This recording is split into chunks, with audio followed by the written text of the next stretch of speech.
Prosper Ève, professeur, aujourd'hui professeur émérite à l'Université de La Réunion.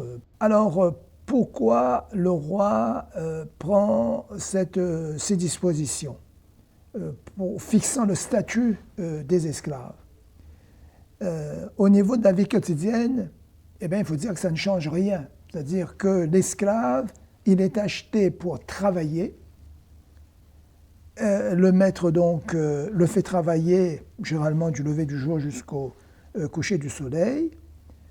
Ensuite, le maître doit le loger, le nourrir, l'habiller, le médicamenter.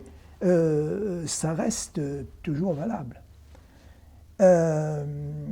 Pendant la première période où on n'avait pas encore le code noir valable pour nos îles, pour les îles Mascareignes, eh bien, pour éviter que le repas soit tout le temps répétitif, c'est-à-dire uniquement du maïs, eh bien, on a introduit le manioc pour pouvoir changer un peu le repas de l'esclave.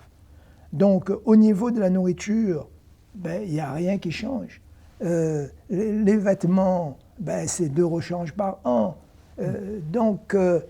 Ensuite, c'est plus au niveau des excès que les maîtres pourraient commettre lorsqu'ils punissent leurs esclaves que le texte est codifié en disant le nombre de coups à ne pas dépasser. Parce que pendant la première période, on a des jugements qui ont été rendus et il y avait un esclave qui a été puni à recevoir 300 coups.